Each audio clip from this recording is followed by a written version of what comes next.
शिखर की ओर।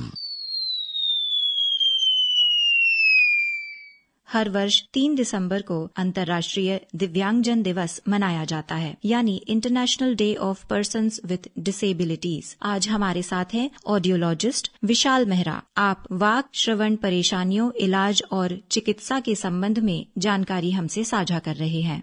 नमस्कार, मैं विशाल मेहरा, वाक श्रवण विशेषज्ञ।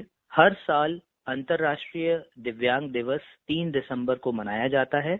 मैं आज इस खास मौके पे यह बताना चाहूंगा, श्रवण संबंधित समस्याएं कई कारणों से होती हैं। या तो आपके कान में कोई संक्रमण होने से, या कुछ ऐसे ऑटोटॉक्सिक ड्रग्स होते हैं जो कि श्रवण को हानि पहुंचा सकते हैं। साथ ही आपने देखा होगा कि लाउड नॉइस या कुछ क्रैकर, पटाखों की आवाजों से भी श्रवण हानि हो सकती है। कुछ लोगों में यह अनुवांशिक होता है। तो जैसे ही आपको इसके लक्षण समझ में आते हैं, और लक्षण ऐसे समझ में आएंगे कि आप ग्रुप कन्वर्सेशन में 3-4 लोग आपस में बात कर रहे हैं, उनकी बात नहीं समझ पाएंगे, टीवी का वॉल्यूम तेज करेंगे, फोन की आवाज तेज करेंगे आप, और बार बार दोहराने को किसी को बोलेंगे। यदि आपको ये लक्षण ऐसे समझ में आ रहे हैं, या आपको लग रहा है कि कान में सीटी की आवाज आ रही है, तो अपने निकटतम ईएनटी स्पेशलिस्ट या श्रवण विशेषज्ञों को दिखाकर इसकी जांच कराएं। जांच में एक सिंपल ऑडियोमेट्री टेस्ट होता है और कान के पर्दे की जांच होती है। इस टेस्ट के बाद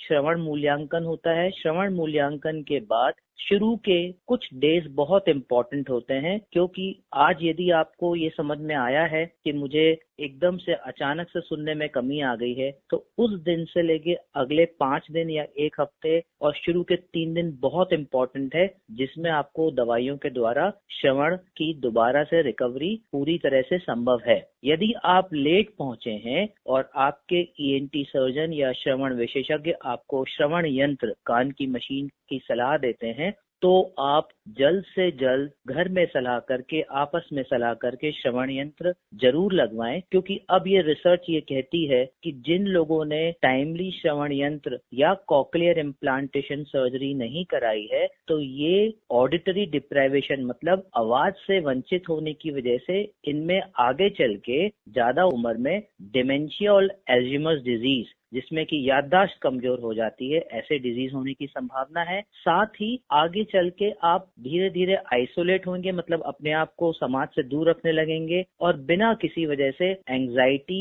और डिप्रेशन के भी शिकार हो सकते हैं। तो यहाँ इम्पोर्टेंट ये समझना है कि जब आपको ऐसे लक्षण दिखें या समझ में आए कि मुझे लोगों की बात समझ में नहीं आ रही है, तो तुरंत अपने विशेषज्ञ के पास पहुंचकर कुछ न कुछ मेजरमेंट्स, या तो श्रवण यंत्र, अगर दवा संभव है तो, नहीं तो कॉक्लियर इम्प्लांट सर्जरी से इसका इलाज जरूर लें। मैंने अक्सर देखा है कि लोग चाबी से या माचिस की काड़ी से अपने कान को बिना किसी वजह से इरिटेट करते हैं या कान की ड्रॉप्स डालते हैं। तो यहाँ जानना यह जरूरी है कि अगर आप ईयरबड यूज कर रहे हैं तो उसमें जरूर मेंशन होता है कि ये बाहरी कान के लिए है। हम कोई भी ईयरबड कान की नली में नहीं डालते हैं, क्योंकि कान की नली के बहुत ही नजदीक पर्दा होता है जिसके रप्चर होने के चांसेस हैं। साथ ही बिना डॉक्टर की सलाह किए किसी भी प्रकार का तेल डालना या किसी एक ऐसे अशिक्षित व्यक्ति से मैल निकलवाना आपके हेयरिंग को, श्रवण शक्ति को और साथ ही साथ आपके पर्दे को नुकसान पहुंचा सकता है।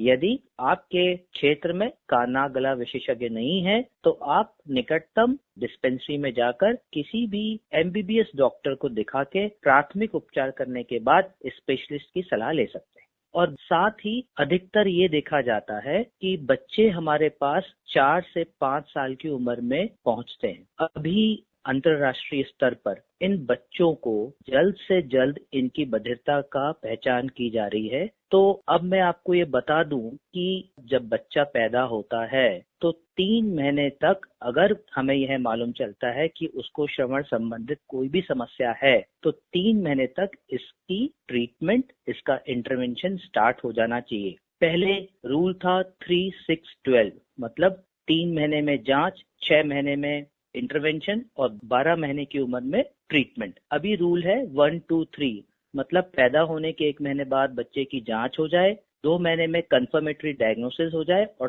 तीसरे महीने में उसे श्रवण यंत्र फिट कर दिया जाए या उसे कुछ और ट्रीटमेंट स्टार्ट कर दिया जाए जिससे कि प्रॉपर एज में भाषा विकास हो सके। मेरा ये कहना है सभी से कि जितनी शीघ्रता से आप बधिरता की पहचान करेंगे, खासकर बच्चों में, उतनी जल्दी शीघ्रता से वो बोलना शुरू करेगा। और आपको मैं ये बताऊं कि जितनी जल्दी पहचान होगी, उतनी जल्दी उसका स्कूलिंग होगा, उतनी जल्दी उसका कॉग्निटिव फंक्शन मतलब चीजों को समझने की शक्ति बढ़ेगी, और साथ ही साथ यह बच्चा समाज की मुख्य धारा से जल्दी जुड़ पाएगा। ऐसे बहुत सारे उदाहरण हैं जहां पर 3 या 4 साल के बच्चे अपने स्कूल में और कल्चरल एक्टिविटीज में अव्वल आ रहे हैं। तो मेरा आज के दिन ये सबसे अपील है कि अगर आपके आस पड़ोस में या आपके मोहल्ले में ऐसा कोई बच्चा है जो कि जिसकी उम्र 1.5 से 2 साल हो गई और नहीं बोल रहा है, तो सबसे पहले उसकी सुनने की जांच कराएं। नमस्कार, धन्यवाद।